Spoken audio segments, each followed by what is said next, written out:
Have you ever had a forgotten detail in a file completely change the course of an investigation? Today, I will tell you how a document that no one considered led me to uncover the truth behind a case that seemed closed. I am Dr. Julio Rivas, a forensic doctor in Quito, Ecuador, and this is the story of my most revealing case. It all started with a routine report, the death of a man under apparently natural circumstances. However, something in that file caught my attention, something no one else noticed. That was when I found a forgotten document, a small piece that no one had thoroughly reviewed, and that was going to change the perspective of the entire case. Before we begin, let me know in the comments where you're watching this video from, so I can see how far the story has reached. It was a normal morning at the Forensic Institute. As usual, I was reviewing the pending cases when I came across Mr. Ramirez's file, a 52-year-old man who was found dead in his apartment. The police had quickly closed the case as a heart attack, and the family was already in mourning, but fate had another story to tell. The initial report seemed clear. No signs of violence, no apparent reasons for suspicion. But there was a small note in the dossier that seemed out of place, a scanned document dated before the death, which no one had mentioned in the chain of custody. That file contained a prior toxicological analysis, conducted weeks earlier at the request of a treating physician, which indicated the presence in the blood of a substance that should not have been there, something that, if connected in time, could have prevented a fatal error in the ruling. Intrigued, I dove into reconstructing the victim's last days, reviewing every medical detail, interview, and testimony that until then had gone unnoticed.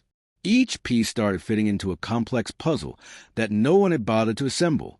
What I discovered not only revealed the true cause of death, but also put under suspicion those we thought held the truth in their hands. It was a brutal reminder that in forensic medicine, as in life, the truth lies in the details no one wants to look at. There is much more to tell, and I will take you step by step through this dark journey, where science, intuition, and patience were key to not making a mistake in my final report.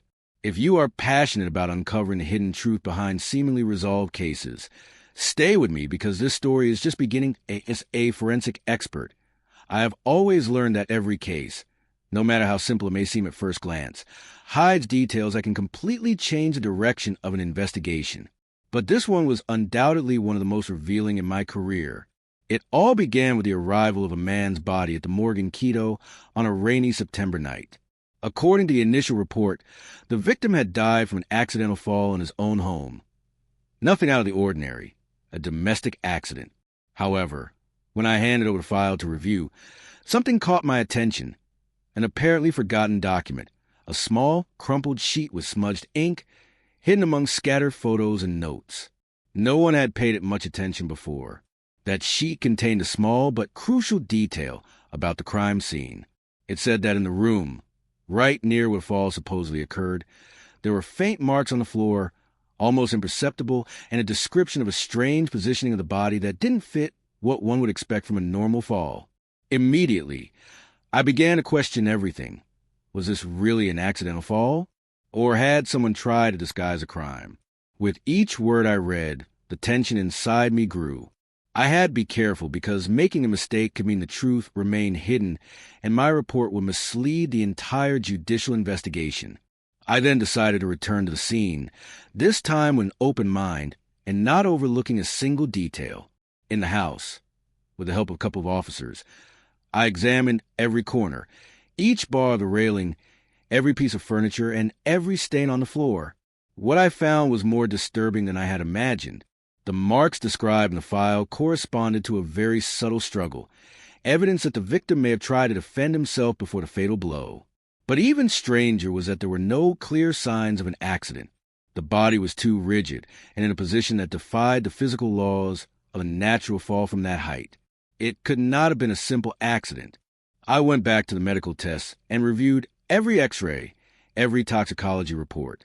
There were no signs of poisoning, no obvious marks of a struggle on the body, but there was a small trauma to the skull, which at first had been interpreted as a consequence of the fall. But that trauma had very specific characteristics, an impact produced by a blunt object, not just a blow against the ground.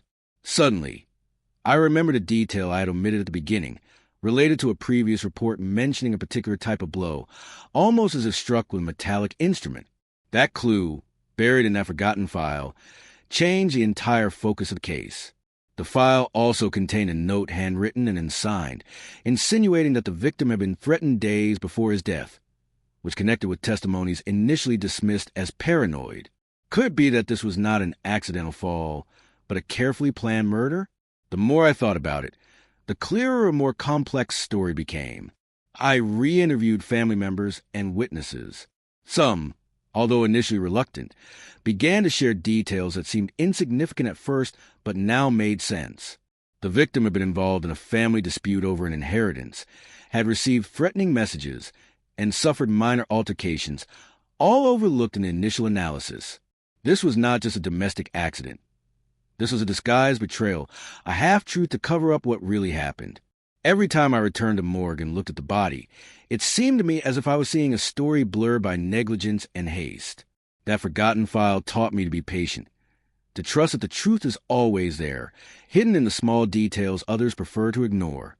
Little by little, piece by piece, I began to reconstruct a real sequence of events, and with every element I added, the image of the victim changed, from a man struck by misfortune to a victim of a dark, well-executed plan.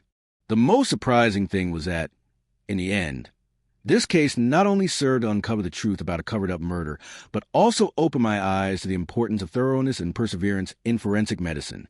Bodies are not just bodies. They are silent witnesses who, if we know how to listen carefully, tell complete stories, even when official papers seem to say otherwise. This forgotten file, initially insignificant to many, was a thread I pulled to unravel an entire web of lies. The lesson? No matter how simple or routine a case may seem, it is always worth looking twice, 3 times, with patient eyes and an open mind. Because in forensic medicine, the biggest mistake is not in failing to solve a case, but in failing to try to discover what is hidden behind the obvious. And in my career, that small piece of paper, found at the right moment, reminded me that every detail counts, that the past is not set in stone, and that every body, beyond any report, has the power to change the story. With each new investigation, the truth seemed to drift away and come closer at the same time, like a shadow playing hide and seek between light and darkness. That night when I returned to the scene, while the rain kept pounding the windows, I was not just looking at a body or place. I was trying to capture the essence of what had truly happened, trying to hear a whisper escaping from the pages of the file and the silent walls. I went back to the house several times in the following days, sometimes alone, looking for small details that no one had seen, or, perhaps, no one had wanted to see. I paid attention to the arrangement of the furniture, the wear on the floor, the marks on the walls. I began to form a mental image of the movements that had taken place there on that fateful day. I kept returning to those marks on the floor, where there seemed to have been a nonviolent struggle, but enough to unbalance someone. Yet the mystery kept beating beneath the surface of what was apparent. I examined the body again. I couldn't stop thinking about that particular blow to the head. The area of trauma had a very specific shape and size, something that would not match a mere fall. The contours were too defined. The blood did not show the typical pattern of a blow against a broad surface like the floor. I began mentally reconstructing the murder weapon, a metallic object, probably small, with a straight or slightly curved edge. But then, where was that object? It was not at the scene nor among the belongings recovered. This made me consider the possibility that the attacker had carefully cleaned all traces, or that it could have been someone close to the deceased, someone who knew how to avoid leaving evidence. What unsettled me most was the strange orientation of the body. According to the laws of gravity and physics, a falling body immediately loses its normal shape. But this one was too rigid, too organized to be the result of an accident. I delved into forensic literature, reviewed similar cases, and, although each had its particularities, some agreed that such rigidity could be the result of the victim's attempt to protect a vulnerable part, an involuntary movement in a moment of desperation. This reinforced the idea that they tried to defend themselves, although as a reflex, there were no classic signs of deep defensive wounds. Everything was very subtle, almost as if the attack had been unexpected, sudden, capable of knocking someone down without prior warnings. Contradictions were not only physical. In the interviews I conducted with family, friends, and neighbors, tiny but frequent inconsistencies began to arise. Dates that didn't add up, stories that changed depending on who was speaking, unexplained gaps. A close aunt claimed that the victim was worried those days, nervous for no apparent reason. A neighbor said he had seen a strange man lurking around the street at night. But these statements were never formally recorded nor given importance in the initial report. The most disturbing discovery was, thanks to a very close friend, that the victim had received several threatening phone calls that were never considered in the investigation due to a lack of clear evidence. Those calls, combined with a handwritten note in the forgotten file, suggested that someone had orchestrated everything, a cold and meticulous plan. I immersed myself in the victim's phone, always within legal and ethical limits, of course, requesting judicial authorization to do so. There I found brief messages, mostly without context, but with a constant threatening tone, veiled warnings, short phrases like, "This is not over," or "Realize it's better for everyone." The victim appeared to be under silent pressure, and no one had wanted to give those signs weight. It wasn't a simple accident, that was clear, but who had enough motive to carry out such an act? I initially thought that inheritance money seemed like a plausible motive, but in conversations with heirs and relatives, I noticed a tense silence, evasive looks at certain questions, and a reluctant desire for everything to remain an accident. There was something personal there, a grudge not coming from public matters, but from the intimate, from what is whispered behind closed doors. That was when I reviewed again the victim's movements before dying. The last time someone saw him alive was at a family gathering where a heated argument about dividing assets took place. That meeting was barely mentioned in the initial report, and the visible tension on the faces had not been highlighted. Revisiting the witnesses from that afternoon, some began to speak more frankly once they understood there was more at stake. They mentioned veiled accusations, looks filled with resentment, promises that this wouldn't end like this. When I sat down to organize all this information, my mind couldn't help but connect one point to another. The forgotten file, that small scrap of paper that nobody wanted to attend to, had been like a key that opened a door that seemed sealed. I then recalled a phrase that had marked me since my early years as a forensic expert. The body does not lie. It is the truth we must learn to hear. And that truth, in this case, was a story of betrayal, of deceiving appearances and secrets threatening to destroy lives. I knew that to do justice, a cold medical analysis was enough. I had to help ensure this bare truth reached the court in all its harshness and complexity. An unexpected turn came when, a couple days later, the police called me with an urgent notification. They had found a metallic object very close to the house, wrapped in a plastic bag. I took it immediately to the lab for analysis. The object was a metal tube with a beveled edge matching the shape of the head trauma. It had microscopic traces of blood, and at a glance showed some scratches, likely caused during the attack. That material evidence was the missing piece to understand the brutal truth. It was not an accident. It was a homicide. But the discovery also uncovered another level of the drama. Who was responsible? Forensic evidence and chemical analyses linked the object to an area of the property with restricted access, only open to direct family members.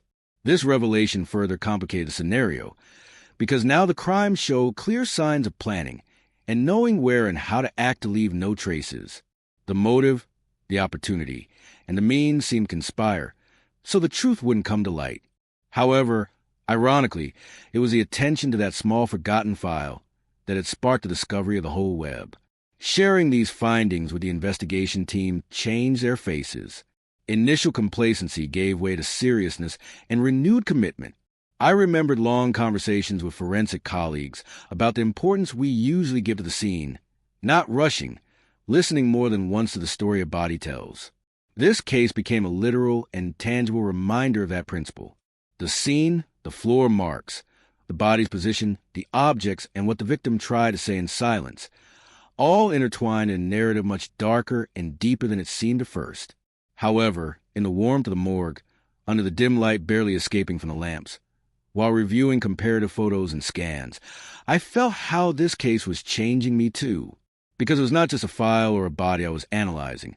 It was a story of a life and a death wrapped in layers as complex as human. Lies, betrayal, greed, but also pain and helplessness. As a forensic expert, it is our responsibility not only to face cold bodies, but to accept the intangible struggle that such junctures represent. That is why, amid the silence of that morgue, With the relentless rain continuing and the distant yawn of the city of Quito, I realized that every case is a microcosm, that every body has a voice and a message, that justice depends not only on our technique and skill, but also on the moral commitment and patience with which we read between the lines. And that small scrap of paper, that forgotten file, gave me the strength to keep investigating where others might have stopped, to seek uncomfortable truths, and to understand that evidence can be in the smallest detail, in the most forgotten corner. There were still paths to follow, difficult conversations to address, evidence to confirm, and perhaps the inevitable confrontation with those who prefer the truth to remain hidden. But that night, as I finished the preliminary reports, I understood that this case was much more than a file. It was a story that had to be told, that had to be listened to with attention and respect.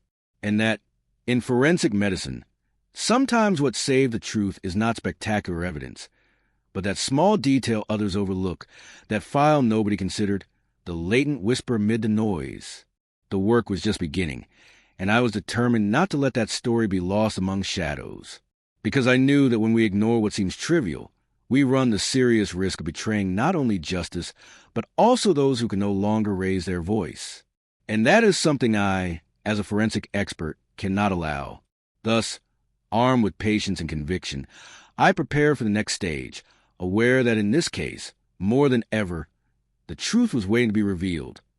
The first thing I did was carefully map out the likely trajectories of both the attacker and the victim, try and understand who might have benefited at that moment and how everything fit into that dark puzzle.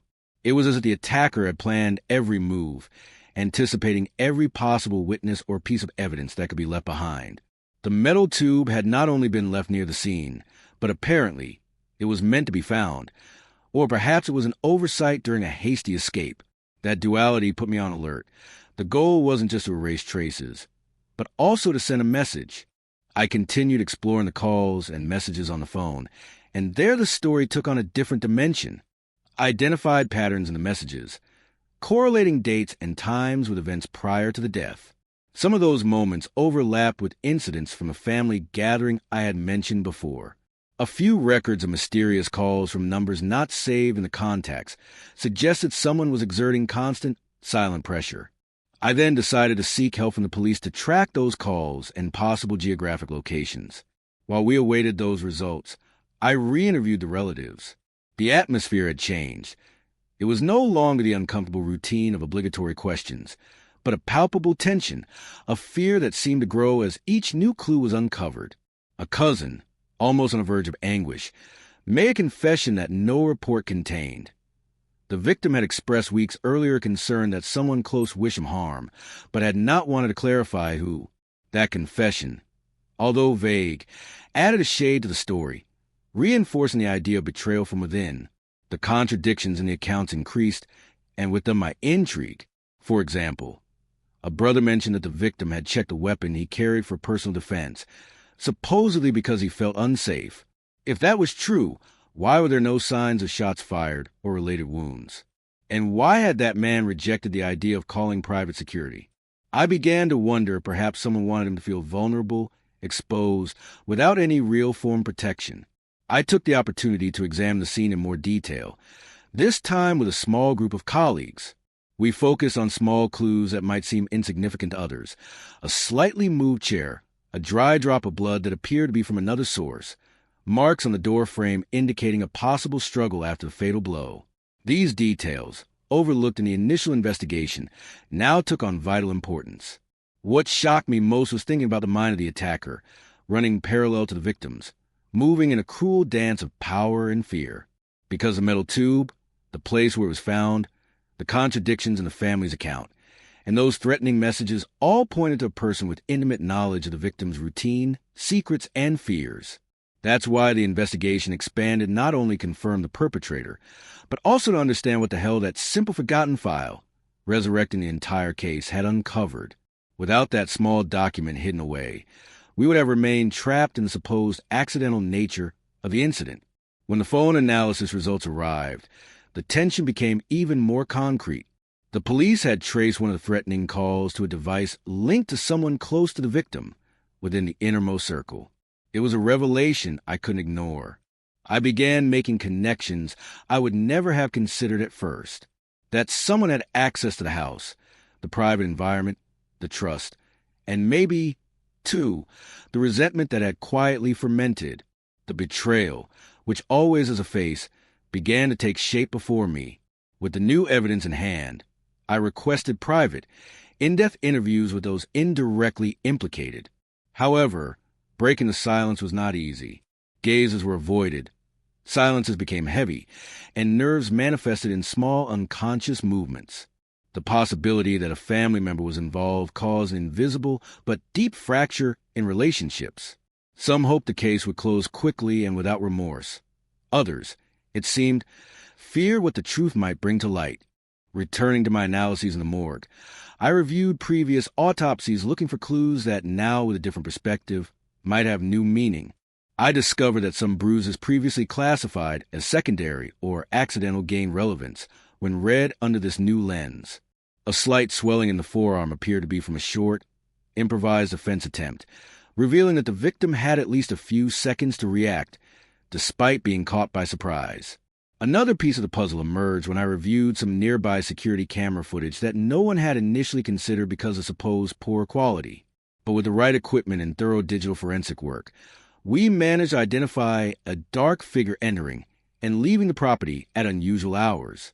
That shadow walked with assured steps, like someone who knew the grounds perfectly, reinforcing the theory of a premeditated plan from inside the close circle. The weight of all this fell not only on the victim or the attacker, but on the circle of people who shared more than a surname. They shared secrets. The pressure I felt as a forensic specialist to face those hidden wounds was a reflection of the latent pain in every corner of that family.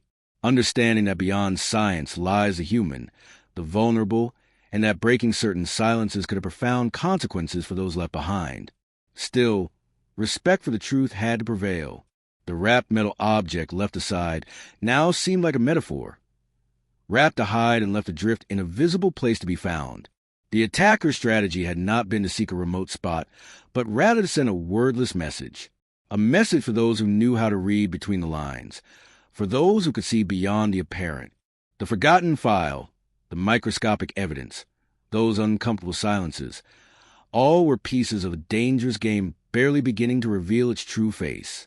During those work days, spending hours in the morgue's gloom and the indifferent clarity of the crime scene, I thought a lot about the fragility of justice, not just as a system of rules, but as a constant act of will, persistence, and courage to unearth what is hidden.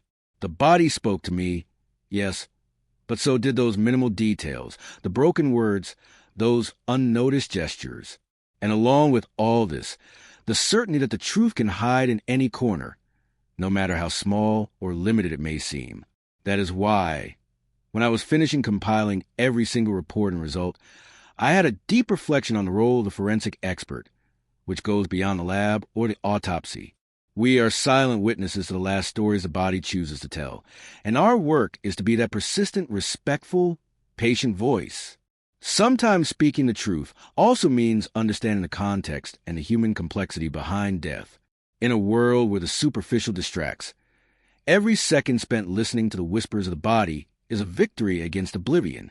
Night fell, and sitting in my office, with the rain whispering against the glass, I thought about all the times we say it's just a case, another one, and about my responsibility to remember that behind every death there is a life demanding recognition. In the victim's mind, in his final moments, a story took place that deserved to be honored, because justice is not only for the living, but also for those who can no longer speak. The investigation continued, and like an invisible thread, I felt the truth weaving itself patiently. But I knew that without that initial spark, that forgotten file and the sensitivity to discover it, none of this would have happened. That was a lesson I understood most deeply. In our work, the difference between closing a case and revealing the truth lies in the gaze and patience, and in the courage not to give up in the face of silence. My commitment to that story was no longer just professional, but also human. We faced a mystery that was more than a crime. It was a mirror of the shadows dwelling nearby, and the familiar in the apparent safety of family. And so, while mentally reviewing every step to present the results, I felt there was something more powerful than physical evidence. The will to seek justice when no one else dared out of fear, indifference, or negligence. What began as a routine case easily filed as an accident turned into a path full of revelations, speaking to a much more uncomfortable truth. And that is what I keep as a memory.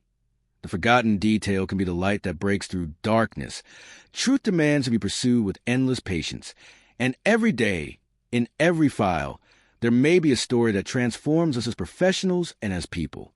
There was still much to discover, much to prepare for the interrogations, and those uncomfortable pieces still needing to be put in place. But that night, as I turned off the lights and closed the morgue door, one thing was clear. There was no turning back. This case had already marked me, and I was certain that thanks to that small ignored file, the truth that seemed lost was beginning to breathe again, ready to come to light, even if it trembled in the shadow of those who would prefer to keep it hidden forever. What came next seemed like a slow but inexorable descent into a labyrinth where each step opened new doors, and each door, in turn, revealed dark corridors we had never imagined walking through. I knew I was no longer dealing with a simple accident, nor even with an impulsive crime or the product of unrestrained rage. This was something much more sophisticated, a web where patience and intimate knowledge came together to build a network as fragile and dangerous as it was invisible. I went over the exact chronology we knew up to that moment, trying to find the crucial moment, the fracture that had triggered everything. There was something slipping away from me, a piece that, despite all the evidence and testimonies, seemed to resist fitting in. And the culprit was none other than that forgotten file which, although tiny, was beginning to take shape with a force of its own. The phone calls remained a mystery in some respects. The unknown numbers to which the victim answered cautiously, yet resignedly, seemed to be part of a larger board. Sometimes, when the investigators began to slow down the search, I preferred to dig deeper, obsess over those details nobody else wanted to attend to. It was curious how people entrust secrets in voicemails or brief texts, thinking no one will listen, that time will bury them, unaware that they leave a trail capable of changing an entire truth. There was one number, a single one, that appeared repeatedly, with increasingly insistent and aggressive messages. That number was not saved on the victim's phone, but it was present on their social media and in the family's collective memory as someone trusted. That duality, the public face and the hidden role, was a sign of the hypocrisy that often surrounds these cases. So, with these new clues, I managed to get the police to carry out more intense follow-up, locating the signal to a property that didn't seem part of known passage areas, much less regular routes for the family. This place, a small, nearly ruined building on the outskirts of the city, ended up being a key point. There they found more clues, remnants of conversations, crumpled documents, small notes suggesting a much deeper, secret, and poisoned bond than anyone wanted to admit. Even an unsigned letter implied that someone felt they were being watched and manipulated information either to protect themselves or to attack. Every word made me feel we were closer, yet the skein tangled, complicating my certainties. When I thought things couldn't get more complicated, something arrived that changed my view of the case, an unexpected witness. Someone until then subtitled in the interviews, a temporary employee of the house who had seen and heard things during the preceding hours but hadn't wanted to speak out of fear. Their account was fragmented, shaky, full of pauses, but revealing. They described noticing strange movements the family didn't want to see, quiet arguments, cold and calculating glances, tension palpable in every restrained gesture. They even mentioned the victim was not alone in the final hours. Someone followed her, made their presence known but always hid in the shadows. The witnesses' fear, their reserve to speak, spoke of an invisible power far above us. That someone who seemed to move like a shadow inside the house, and other lives began to be a ghost haunting the investigation. A foe who did not show themselves, who used silences and half-truths as shields, and who arranged and manipulated reality at will. The family environment, which seemed stable and solid, cracked with every new piece of information, exposing old rivalries, unspoken resentments, and a bitter sense of injustice that told stories beyond what the official truth admitted. Reviewing the electronic file that had guided me here, I found a detail that had gone unnoticed until then. The exact time of a message sent that had appeared insignificant to the initial investigation.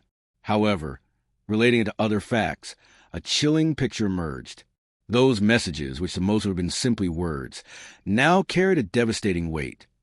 They were direct threats, veiled with a cold and calculating tone, like someone playing cat and mouse waiting for the right moment for the final strike. With this new landscape, I decided that the way to get closer to the attacker was to understand their mind, not just their acts. One had to think from the logic of someone who perfectly knows the internal routes, schedules, fears, and habits of the victim, because this was not an impulsive act. It wasn't a thoughtless mistake. It was a crime entwined with patience, knowledge, and a clear intention to generate remorse, fear, or worse, involuntary complicity. The metal tube was a silent symbol, an element in a discourse spoken not with voices, but with silent evidence. So I returned to the scene once more, this time alone, in the early morning, when the city's silence lends itself to hearing what usually goes unnoticed.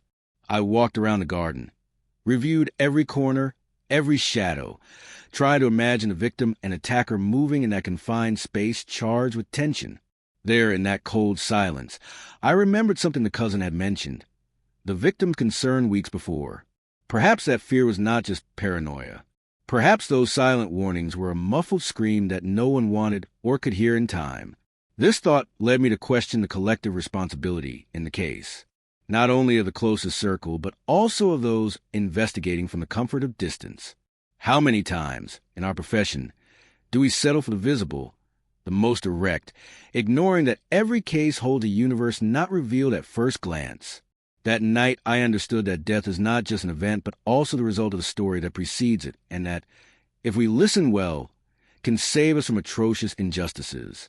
Amid so much internal and external noise, the file began moving firmly toward new interrogations. However, I could not help but notice that some names, some faces, repeated silently in fleeting glances and broken conversations. The atmosphere surrounding the case was increasingly dense, like a storm slowly forming, but carrying an inevitable discharge. The family, in its fragility and resistance, began to show cracks that could no longer be concealed with smiles or courtesy protocols. That is how, bit by bit, what seemed an accident took shape as a perfidious murder, designed from deep within the intimate circle, fueled by secrets no one wanted to face. And that revelation struck not only the walls of the house or the case files, but also my own perception of the work we did. Because being a forensic expert is not simply being a distant observer. It is being able to understand that sometimes silence is complicit, and that listening to the small voices that do not shout, the traces that do not bleed, is the only true way to do justice. I closed my eyes and remember that last night at the morgue, the silence broken only by the distant echo of rain, the weight of every written word, and analyzed detail. I know this story does not end here, that shadows and half-truths remain waiting to be confronted. But I also know that thanks to that forgotten file, that tiny detail that could have been overlooked, we took a brave step toward a light that always seems at the end of the tunnel, but is actually hidden behind each one of the pieces that, patiently, we assemble to tell the truth. Because if I learned anything from this experience, it is that the work of forensic expert does not end when a coffin is closed, not even when the file is archived. Our mission is to give voice to those who can no longer speak, to shed light in the darkness and have the courage to uphold that truth even if it hurts, even if it brings with it the burden of uncovering the shadows dwelling closest to us. And that commitment is what, at the end of the day, defines not only our profession, but also the profound meaning of human justice. Days passed, and with them, the pressure surrounding the case only continued to increase. The family, once united, at least on the surface, began to crack, and in those slowly widening fissures, we found an inexhaustible reservoir of hidden tensions. Evasive glances, uncomfortable silences during interrogations, and the feeling that someone was always watching from the shadows became increasingly evident. I struggled to shake the idea that, despite all the noise and evidence, we were still circling around a truth hiding in plain sight, disguised beneath layers of deceit and half-truths. Police operations followed the leads unearthed by the file, but the evidence remained faint, blurred, as if the story resisted revealing itself fully. And I, from my trench, felt trapped in that subtle web, the double weave that separates perceptible reality from the deeper truth, almost invisible to most. It was then that the data from the analysis of a device found in the property on the outskirts of the city arrived. A mobile phone almost destroyed, but it finally revealed secrets no one expected. Deleted messages, recovered by forensic computer experts, spoke of secret meetings, veiled blackmail, and a dark relationship between the victim and someone within the family circle, someone who maintained a kind face for society, but had a twisted soul beneath that mask.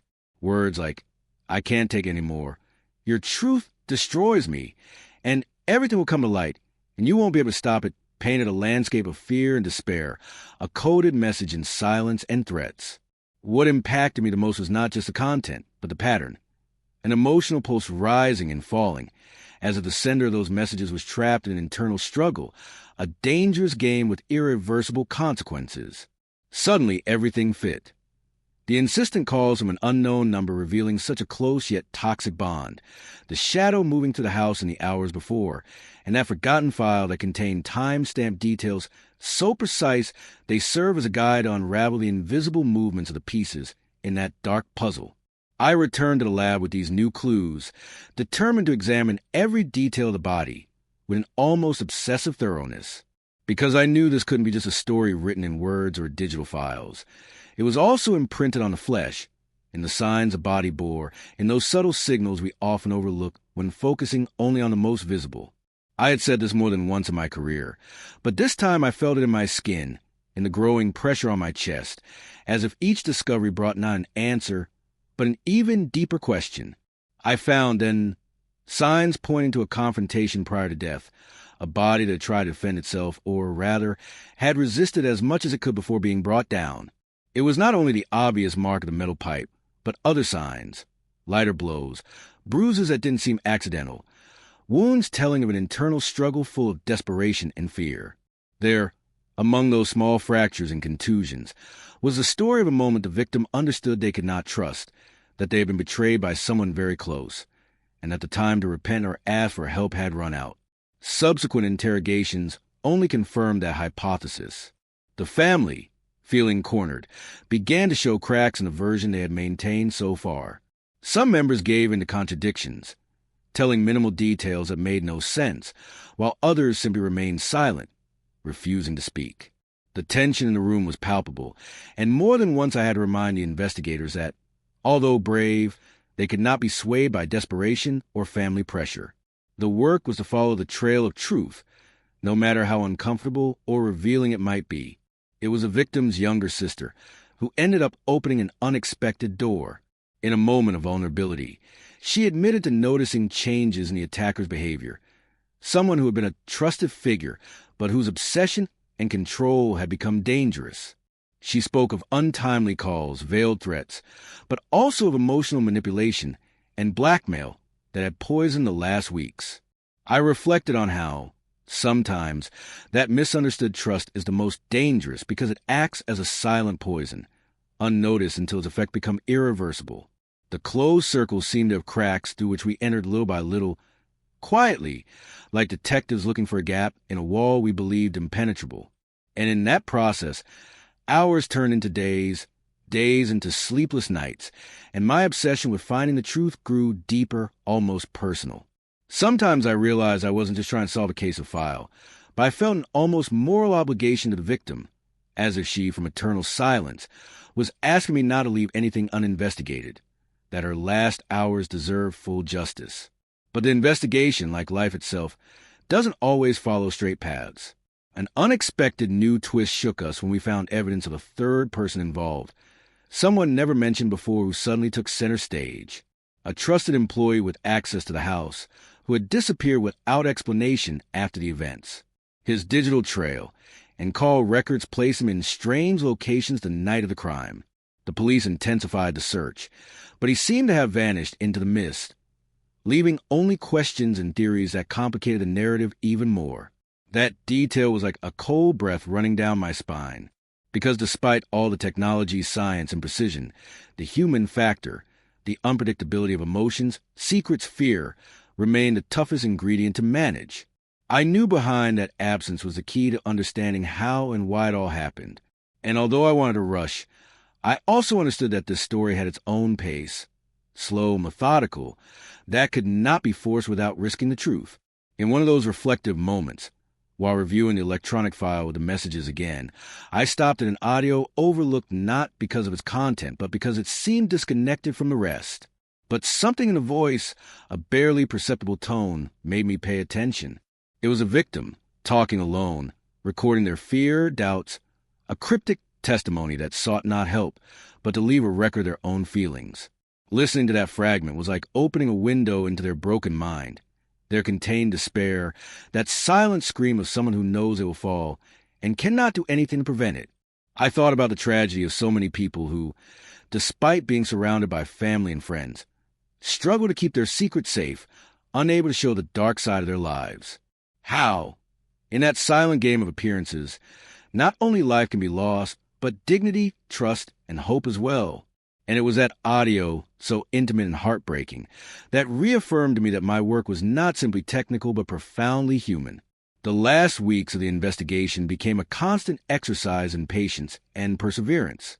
Weighing evidence, contacting witnesses, analyzing contradictions, reviewing every tiny detail, all while dealing with the uncomfortable feeling that the story had not yet given all it had to offer. Because with every explanation we found new questions, and each conclusion opened doors to darker, more complex areas. I especially remember one afternoon when the police called to tell me they had found something in the abandoned property that seemed to connect the suspect more directly with the victim. A personal diary with dates, names, emotions, and narrative that confirmed, with chilling detail, the emotional storm the victim was going through. It was like reading the most intimate confession written with ink of fear and despair, that not only corroborated our suspicions, but added a human dimension we couldn't ignore. That finding changed the course of the investigation, cornering some family members who began to reveal their true nature, the one always hidden behind masks of normality. It became clear that the crime was not an isolated or improvised act, but the culmination of a battered network of betrayals, manipulations, and secrets that no one had wanted to face for a long time. Amid all that turmoil, I had the opportunity to share my findings with the police and investigators, who gradually understood that forensic and judicial work went hand in hand, that they couldn't settle for simple stories or superficial evidence. It was a race against time, bureaucracy, and silence, but we moved forward, guided by that forgotten file that now showed itself as a faint but persistent light. Closing the final review of the body, I felt a mixture of resignation and relief. There was a path traveled, steps taken toward justice, but also many shadows still threatening to hide the truth. That metal pipe, a silent symbol of cruel act, had become an emblem of the infinite complexity contained in death when it is not just an end, but the beginning of an unceasing search to clarify what silence tried to bury. Finally, I understood that this case, beyond individual tragedy, was a profound lesson about human fragility, the need to look beyond appearances, and never underestimate the power of a tiny detail, seemingly insignificant, but capable of changing the course of an entire story. Because in darkness, shadows are not always behind. Sometimes they stand in front, disguised as affection, loyalty, or normality. And so, as I watched the city awaken to the new day, with its flickering lights and the distant echo of daily movement, I closed the file provisionally, certain that the truth is still out there, waiting patiently, ready to be discovered by those brave enough to listen. Because being a forensic expert is not just a profession. It is a commitment to memory, to justice, and above all, to humanity that deserves answers even when it can no longer ask for them. The days stretched out at an oppressive pace, as if time itself wanted to punish us with its slowness. With every step we took, the feeling that something greater and darker lurked behind everything became more tangible. It wasn't just a case. It was that invisible weight that follows you when you know a whole truth slips through your fingers just as you thought you had it in your hands. That diary, that reliquary of a broken soul, now seemed like another character in the story, a silent witness whispering secrets that no interrogation could extract. I read each page with a mixture of fascination and sorrow, as if I were contemplating the pieces of a very personal and painful puzzle. The words, written in a shaky handwriting wavering between hope and despair, described a downward spiral of control, fear, and emotional isolation. It was a voice of someone screaming without a voice, fighting an invisible enemy, one that doesn't show in physical wounds, but every forensic expert knows sinks the person into a much deeper agony. In every line, fear became tangible, and with it, the certainty that the victim knew, deep down, that the threat was not a rumor, but an imminent reality. I had spent hours alone in the lab, contemplating those last notes, when a detail almost went unnoticed until I let it settle in my mind. a date, barely underlined, that did not fit the general timeline and suggested a meeting no one had mentioned. It was a day before the death, a point that seemed out of place but now, through the lens of everything discovered, gained unexpected weight. I stood up restless and listened again to the recorded audio, that afflicted voice accompanied by a barely perceptible noise, like distant footsteps and a sharp whisper. Something had happened that night, something more than just a simple family argument. The labyrinthine investigation continued. The interrogation seemed like a macabre game, how much they hid without saying and how much they said unwillingly. The whole family became a scene of electric tensions, where a single wrong gesture or word could collapse the entire structure of lies they had built. Some members clearly hated each other in secret. Others stayed silent out of fear or twisted loyalty. I focused on these small details, a diverted gaze, a tremor in the hands, the overly firm grip on a glass of water, denying the fear it sought to hide. Everything spoke, only not everyone is prepared to listen. It was during one of those interrogations that another unexpected twist dominated the scene. The police presented a partially recovered security video from cameras near the property, a dark, blurry fragment, but clear enough regarding a presence. The missing employee, captured entering property at strange hours, walking with nervous energy, almost as if fleeing from something or someone. That figure, who had been playing the role of an impossible-to-catch ghost for days, took on a concrete form, a name, and a face that began to knot everyone's stomach when mentioned. I reviewed the body's injuries under a magnifying glass again. The growing stupor, the certainty that the fight had been personal but also desperate, led me to analyze the skin marks with new methods. There were patterns I had previously dismissed as a result of dragging or falling, but now shown with intent. Marks of hands placed forcefully, pressing, almost suffocating. These were not simply long wounds, but scars of emotional sabotage, as if the body was trying to resist while the mind was already at its limit. A body speaks, and in mine, it seemed to scream through all its fractures. With the new evidence from the diary, the audio, and the video, the interrogations took a new direction. They began to ask not only about the obvious, but about what was no longer said, about what lurked in every omission. A heavy silence filled the room when one of the siblings started to falter. The family, which until now had shown an almost perfect facade of respect and strength, began to crumble inside. In a context that seemed controlled, lies exploded, intersecting and contradicting each other so quickly that it was almost impossible to keep track without losing yourself in the process. I couldn't shake the image of the aggressor as a figure of contradictions, someone who seemed harmless on the outside, perhaps even protective, but had a fractured mind full of frustrations and dark intentions. What I had discovered in the phone analysis now manifested in every halted gesture, every broken voice, in that unsettling vibe that runs through bodies when someone silently carries too great a burden. The mask was falling, and with it, the mask of an apparently intact family that was really a complex web of dangerous secrets. The search for the missing employee became frantic. His name echoed in every office, every call, and every furtive conversation. The police found clues on the outskirts of the city, traces of his presence in cheap motels, physical evidence like dirt stains on his shoes, and even a forgotten cap with his initials. It was as if he had tried to erase not only his trail, but also any connection to the house and what had happened. But I knew that in the mind of the culprit, fear and paranoia can be so corrosive that nothing stays intact, not even common sense. One of those endless nights, I insisted on having the forensic team review the crime scene once more. The violence was clear, but there was something subtler that eluded me.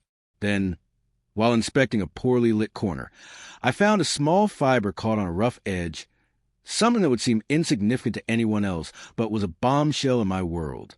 That textile fiber didn't correspond to any garment declared in the house nor to any family member. I held my breath.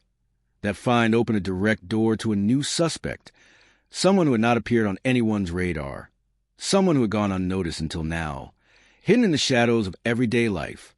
We quickly devised a plan to investigate that thread, its origin, its weave, and even the probable place where it had been left. Everything pointed to a jacket of a very specific style, commonly worn by workers from logistics or moving companies. The contrast with the peaceful and controlled environment of that family was too clear. It wasn't the first time such a detail, forgotten in the case file, had changed the course of a case beyond imagination. Meanwhile, the pressure from the family became unbearable. Some began to launch almost nonsensical cross-accusations in a desperate attempt to exonerate themselves or divert attention. In those moments, one understands that lies, when built to protect oneself, can become even more dangerous than the truth itself. I kept wondering how it was possible to hide such horror in an environment that seemed so normal. Then I remembered, like an internal mantra, that truth is not always kind, simple, or comfortable, but it always finds a way to surface no matter how much one tries to hide it. The digital investigation brought another surprise capable of shaking us completely. One of the technicians managed to recover other fragments from the phone, this time deleted messages that not only indicated blackmail and threats, but a meticulous plan to incriminate a person, an attempt to shift the blame and protect the true mastermind behind the crime. The words, carefully erased to leave no trace, spoke of secret meetings, bribes, and pressures reaching unimaginable spheres inside and outside that family. That reminded me that crime is often not just a single act, but the result of a slow and perverse chain rooted in corruption, fear, and indifference. A web in which everyone participates, even passively, and which complicates rather than aid the path to justice. That's why every piece of data, every record, every testimony mattered, and it was my duty not to overlook any. In the heat of the investigation, when it seemed the truth was about to unmask the house of cards, someone dropped an unexpected piece on the table. A homemade video, recorded some time ago, showing a tense conversation between the victim and the last identified suspect. The words were harsh, but what struck me most was a look of pleading and fear reflected on the victim's face. Their lay clearly captured the sick dynamic that had consumed them both and eventually exploded with fatal consequences. That audiovisual material was a straw that broke the camel's back and triggered a series of confessions and contradictions more numerous and deeper than any other accumulated evidence. Although details were still missing, the picture began to take clearer shape. The victim had not died in a moment of madness nor in a fleeting quarrel, but at the climax of a dark story that had matured silently, with lethal patience. I couldn't help but connect every line of the diary, every word of the audio, every mark on the body, and every digital detail as pieces of the same final scene in which everyone had a role, whether voluntary or forced. However, I also knew that justice is not only built with evidence. It is built with patience, respect, and the willingness to understand that behind the case file, there were broken people, destroyed families, and a puzzle too human to be solved by cold science alone. The clock kept moving, and the search for the missing employee continued in parallel, like a present echo that wouldn't let us close any chapter. He, perhaps more than anyone, had the key to free the story from silence and put a name to that third shadow that so unsettled us. At some point that endless night, as I watched the city sleep under its cloak of lights and shadows, I realized that forgotten file had awakened a chain of consequences no one had predicted. Because sometimes it is in the smallest, apparently irrelevant things where the gateway to the most brutal truth lies. The vertigo of that reality accompanied me until the last moment I could devote to the case. I took a deep breath, aware that although we had made great progress, one last step was still missing. A step that would undoubtedly lead us to face something darker and more real than any file or piece of evidence. The living memory of those who could no longer tell their version, but demanded to be heard through every sign, every note, every broken silence. The search continues because truth is neither surrendered nor given up. And although that provisional case file appeared closed, inside me, I knew that story would keep beating in every future moment, reminding me that justice is not just a destination, but a path of shadows, details, and hopes we can never abandon. When I finally felt that the situation was heading toward resolution, as if the storm was calming down, a new layer of shadows emerged, darkening the entire horizon again. It wasn't just the fact that the missing employee had become a collective obsession within the team, but the unexpected appearance of another name that no one had wanted to mention before. The investigators brought it to me with some hesitation, almost as if saying it aloud could upset the balance we had built so slowly. It was a name that didn't appear on official papers, nor in calls or digital messages, but in the shadows of the investigation, It had surfaced repeatedly like an almost imperceptible echo, a figure both an illusion and a threat. I began to review everything again. How had it gone unnoticed? The file that seemed so thorough now appeared of holes I myself had ignored after bitter hours and interrupted days. That name, barely whispered in tired voices during some informal interviews, led me to explore connections that until then had seemed unlikely. Weaves of parallel relationships that didn't fit the rigid mold of the family. Invisible forces operating beneath the surface, moving pieces without being seen. I started to realize that the case had become something much deeper and more spiral, a web of omissions and half-truths entangled in the collective memory of everyone involved. The masks they showed to the cameras became fragile, almost translucent, when reality slipped through the silences or the fleeting glances exchanged. What had begun as a medical report was taking shape as a complex, painful human story where each actor, no matter how insignificant they seemed, left an indelible mark on the tragedy. That night, with the day barely breaking, I returned to the lab hoping to find some new clue that would allow me to sustain the investigation without falling into frustration. I examined with greater care the audio that had unsettled me days before. I focused on those fleeting whispers and a small detail, a sound so brief it seemed inaudible, but carried enormous weight. The labored breathing and a name, spoken almost in a sigh, referring to that third person who began to bear the entire mystery. I needed to understand who he was. For that, I had to set aside protocol for a moment, free myself, and listen not as a doctor, but as someone who, like the victim, was trapped on the edge of a precipice. Outside, the city seemed calm, but for me, every passing minute was a countdown. I knew the key lay in that invisible thread connecting all the clues. I remembered the fiber found, the video with the raw conversation, the hidden messages, and now, that ghostly figure and that name everyone avoided. It was as if the case was mocking me, placing clues in front of me that vanished just as I tried to grasp them firmly. Days later, pushing the story to its limit, I managed to get a trusted agent to agree to a supplementary interrogation away from cameras and media pressure. We were in a small room, the light dim and the silence absolute. The person before us finally began to yield under the accumulated weight. Fragmented answers, half-confessions, and contradictions emerged that left no room for doubt. The missing employee was neither alone nor as disconnected from the family as had been thought. There was another plot of crossed interests, pending favors, and old wounds someone was trying to hide at all costs. The pieces I had discarded as irrelevant started to take shape. That jacket described by the fiber analysis, which seemed belong to an external worker, was no accident. It was the outfit of someone moving through those walls with double life, fuzzy memories, small inconsistencies in testimonies, and a series of objects later found at the scene, initially ignored, began to tell their own story.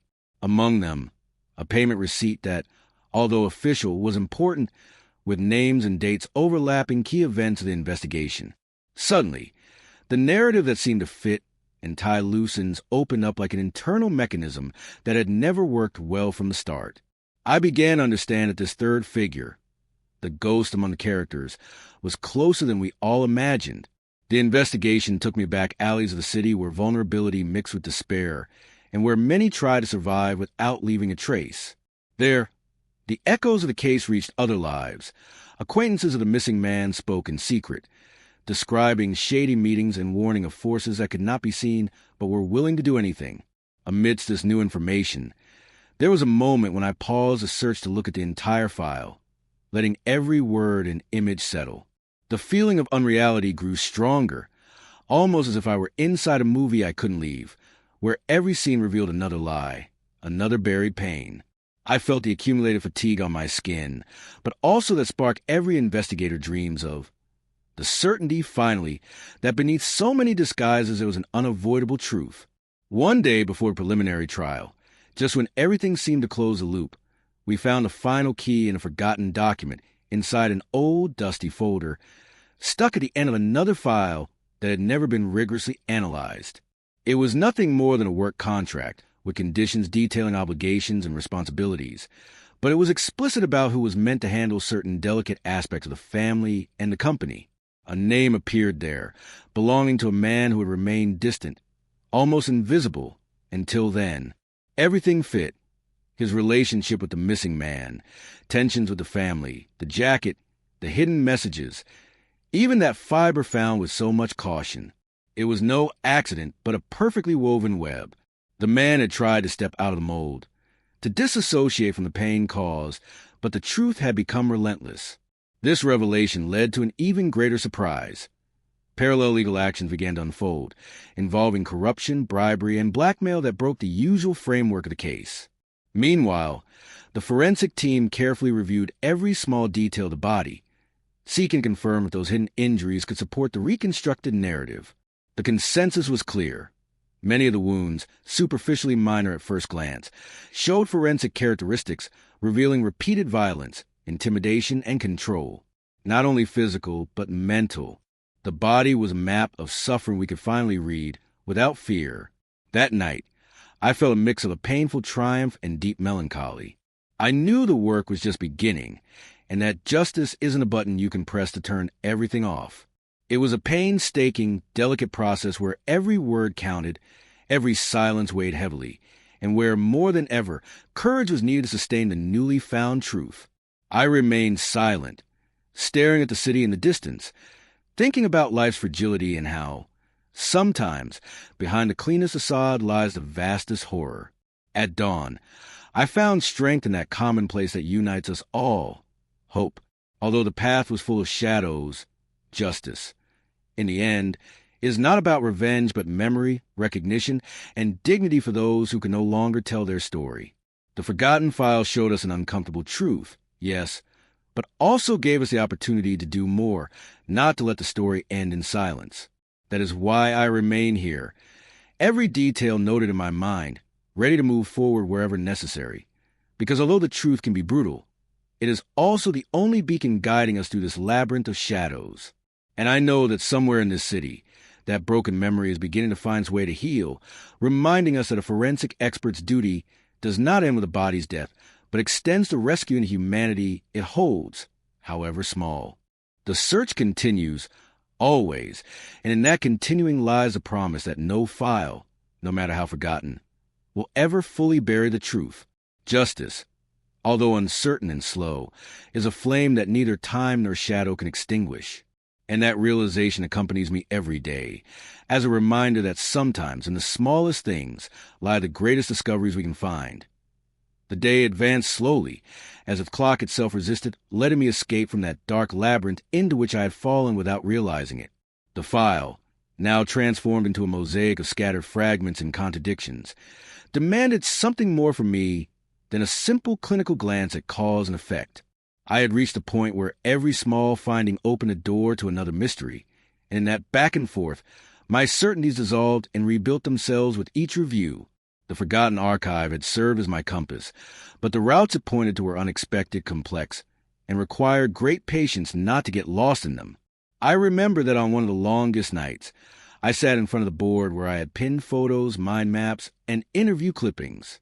I walked cautiously among them, afraid that, through a simple oversight, some key piece might disappear or, worse, suffer a misinterpretation. I reviewed again the audio recordings, that barely audible conversation that had provoked so much unease in me. The heavy breathing was still there, that kind of broken whisper that seemed like a heartbeat of pain. But this time, concentrating, I managed to distinguish something that had gone unnoticed before. A second name, barely pronounced, like a mantra impossible to catch in its entirety, but clear in its presence. I wondered how many times that echo could have been on the scene, and no one wanted to acknowledge it.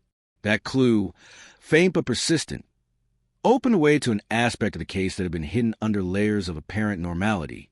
I delved into the stories circulating outside the formality of the process, in conversations that close collaborators of the missing person had let slip in cafes, hallways, in places where the law of silence only broke through trust or fatigue. I discovered a web of veiled relationships, tensions that had no place in the official file, but were felt in every evasive gesture and every fleeting look. The figure mentioned, that name no one spoke of, was more than a mere thread. It was a knot holding that entire hidden network together. As I progressed, a heavy wind seemed to move beneath the surface of the tragedy. That dense atmosphere made me understand that the violence had not been just a physical blow, but a silent, almost subtle system of domination, nearly invisible. The body was a page barely written in a much deeper story. I found contradictory records about schedules and activities, details in the search rooms that didn't add up, objects out of place that only now made sense as signs of an unexpected, almost ghostly presence. The fibers that at first seemed a lab accident were actually tangible evidence of someone moving carefully, but also with relentless intent. The tension grew, and with it my need to go beyond mere physical evidence. I needed to understand those human shadows, those dark motivations that remained hidden beneath the noise of judicial procedures. Those were the days when I felt most intimately the fragility of certainties, the contradiction of truth that seemed to change depending on who told it, and the heavy responsibility of translating all that into a report reflecting not only the scientific, but also the human. In a crucial interview, a voice that had previously closed like a firm door cracked open. It was a half-confession, almost a whispered remorse, the painful acknowledgement that the missing employee had been trapped in a much bigger, suspicious, and dangerous game, far from what we had imagined. One of the things that struck me most was realizing that this hidden figure was not only directly related to the victim, but that his power within that circle was such that everyone acted with equal parts fear and respect. What seemed like a disappearance disguised as medical negligence became the reflection of a power struggle and deep-seated resentments. A macabre game whose pawns moved with almost ritual precision. I found contradictory testimonies, some especially interesting, because they came from people who, in their apparent innocence, revealed painful nuances and secrets. There, in those gray areas, I learned more clearly than ever that no investigation is just a sum of facts, but a living story beating beneath the surface.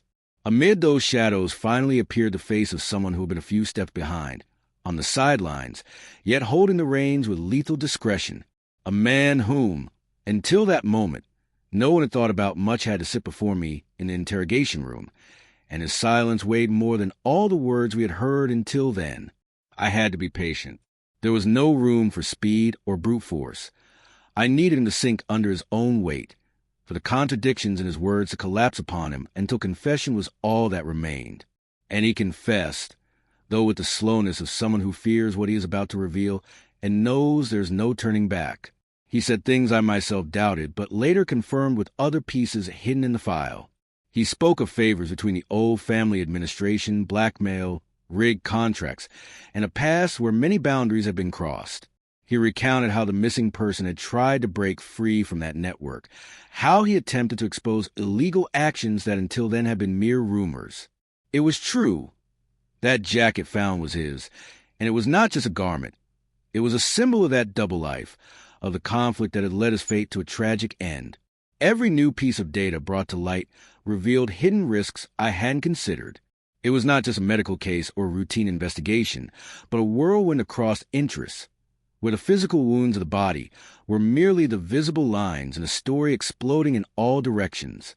Present and past mingled. What had been ignored for years, out of fear or negligence, now became unavoidable.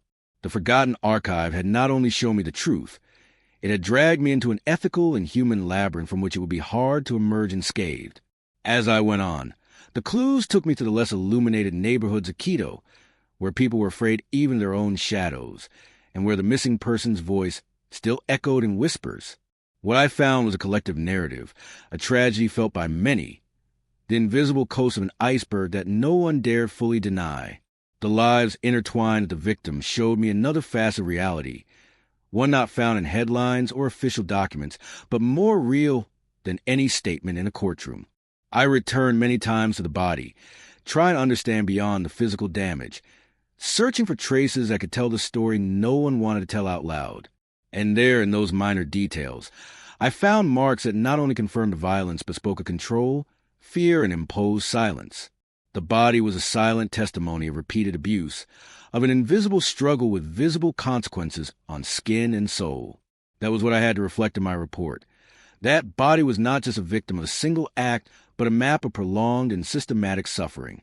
When we finally reached the eve of the preliminary trial, the certainty that had accompanied me for days grew stronger, but also heavier. It was not the conclusion of a case, but the beginning of a much bigger legal and moral battle. Among old papers, We found the contract that exploded everything, a document so ordinary and bureaucratic, yet hiding truths no one had wanted to confront before. There appeared the name of the man whose shadow had darkened the entire investigation, a figure who, thanks to that contract, stopped being a mystery to become the central piece of the story. Fate wanted all the pieces to find their place, for silence is to break little by little, revealing a corrupt system stained with bribes and blackmail that went beyond visible damage. The investigation became a weave of power struggles, where justice would have to prove not only facts but dismantle a network of complicities sheltering evil.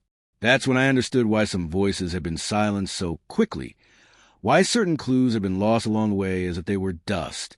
As the forensic team continued their work, examining every injury, every mark, I saw how that body, which seemed silent and cold, spoke louder than any witness.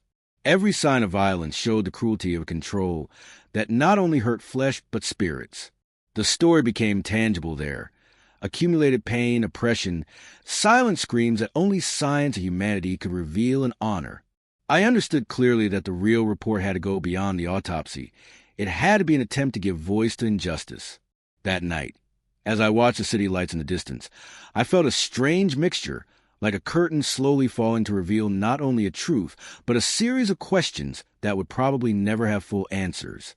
Justice was not a perfect machine, nor a stage of absolute certainties. It was a fragile process, full of obstacles, but also hopes. I kept thinking about the life behind that file, the people who fought so the memory of that body would not be in vain, that every detail, no matter how small, could make a difference. In the end, I understood that my work as a forensic expert did not end with closing a report or delivering a body. It was a commitment to the truth, yes, but also to the dignity of those who could not tell their story. That forgotten archive taught me that even in the darkest corners, there are always faint lights waiting to be kindled by those who dare to search tirelessly. And so I continue, because I know that every case, no matter how lost it seems, carries a flame worth protecting. I know the road will be long, full of shadows, but also that struggle is indispensable. Truth is a beacon that never fully extinguishes, even if sometimes it only illuminates small and perhaps painful fragments. I cannot stop thinking that among the faces of all those who once kept silent, memory begins to make its way, even if only in whispers. And in that faint movement, I find the strength to keep going, to listen to every detail, to fight for every word, to not allow any file, no matter how forgotten, to ultimately bury what the truth deserves to reveal. Because, in the end, the greatest lies in the smallest, and in that small light resides a hope that unites us all as the days slip toward that threshold of judgment. I felt how each new piece of the puzzle fit, with a dry, definitive sound, hard to ignore. The silence in the autopsy room seemed to extend beyond its walls, enveloping everything in a tense calm that foretold storms. I reviewed the photograph of the injuries over and over, the shadows etched on the skin, tried to decipher a pattern that was not obvious at first glance. There was something in the repetition, in the meticulous placement of each mark, that spoke of a ritual hidden behind that violence, a kind of encrypted message in carefully inflicted wounds. One afternoon, a detail caught my attention that I had previously overlooked: the wear on certain personal items of the victim found at the scene. They were not just signs of daily use, but indications that someone had handled those pieces with a specific intention, seeking to erase traces or send a message.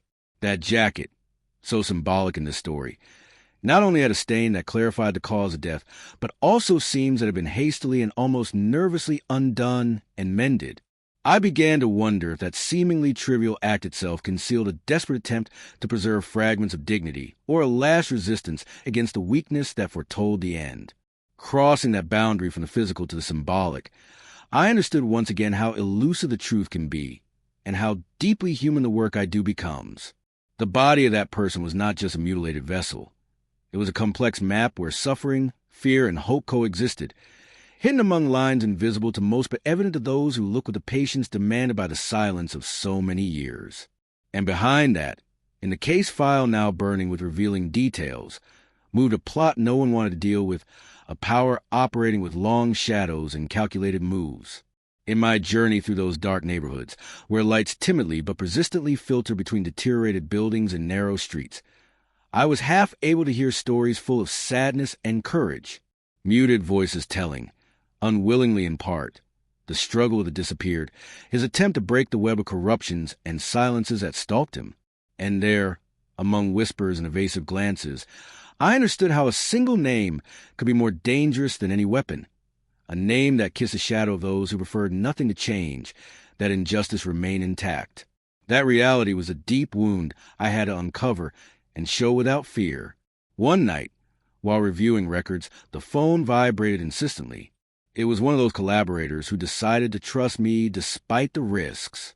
His voice, trembling but urgent, gave me one last piece of information that seemed trivial but ended up triggering all alarms.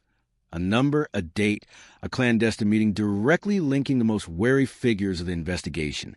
That hidden piece was like the delayed echo of a scream refusing to die, a truth concealed in a sealed document that no one had examined with the necessary detail. I immediately knew I held a turning point capable of breaking down walls and cleansing many accumulated sins. The tension became almost tangible. Every time I entered the autopsy room or the office to review files, I felt the invisible eyes of those fearing revelations watching me, observing every written word, every deduction I made. And that pressure forced me to be more meticulous, to leave no empty spaces in the scientific and human narrative I was building. The responsibility was enormous. Justice depended not only on cold, hard facts, but on respect for a hidden story, on the willingness not to forget or lose even a single fragment of that life marked by tragedy and injustice. One of the most revealing moments began to take shape when I reconstructed the telephone, calls recorded in the days prior to the disappearance. There, behind disconnected words and silences heavy with silent fear, appeared the image of an invisible blackmail, a pressure game based on barely whispered threats and the manipulation of evidence aimed at invalidating the voice the victim wanted to raise. I realized I was not alone in this search. Unnoticed, the victim's comrades and agents infiltrated in darkness wove a parallel web of truths and lies, fighting for every spark of light that could open a breach in the fog. The physical details on the body, the clues left at the scene, the contradictions in testimonies, and forgotten file, which at first seemed a mere accident, formed a relentless web, like a spider's web that had caught one person and now trapped us all. But the web also had threads that could be cut. There lay my opportunity, but also my challenge. I understood I had to be careful not to destroy the fragile trust of those who had broken the silence, yet firm enough not to allow the hidden power to continue wielding its influence from the shadows. At the end of that week, after an exhaustive session with the rest of the forensic team, I reached a heartbreaking conclusion. That body, that file, that story did not just tell a man's death, but the collapse of the system. He was not an isolated victim, but the missing link exposing the rot that had corrupted lives, institutions, and hearts. The autopsy became more than a clinical glance. It turned into a denunciation, an act of justice before justice, where every cut and every mark was a verse of song crying out to be heard. However, the weight of that truth also brought doubts and fears. I knew that by putting all that on the table, I was lighting a fire that could burn not only the guilty, but the innocent as well. Justice, I thought, is a delicate path, where every step must be firm but measured so that light does not become an uncontrolled flame that destroys indiscriminately. I felt like a tightrope walker trying to stay balanced, eyes fixed on the horizon where justice waited but also uncertainty. Those marks on the body became words, and those words turned into testimonies that began to break through hardened hearts. Yes, there was violence, yes, there was corruption, but there was also courage. The courage of those who, though silenced and wounded, refused to resign themselves to darkness. That invisible strength accompanied me every step, reminding me of the profound meaning of my work and urging me to continue, not letting any forgotten file become a tomb for the truth. And so, while the city fell asleep and the lights flickered in the distance, I felt that investigation had transformed me. I had not only discovered file, but found a story deserving to be told beyond the dusty walls of the laboratory or the cold ink of a report. The truth, with all its complexities and shadows, now shone with a faint, stubborn gleam, and its light was the bridge that would unite us all, victims and seekers, in this endless struggle for justice and memory. Because I know, as I'm sure you understand too, that no silence lasts forever, nor any shadow can completely extinguish that small light that guides us. And in that revelation, I found a deep certainty. Every forgotten file, every silenced body has a story waiting to be heard, and in those stories, no matter how painful, lies a hope that invites us to move forward.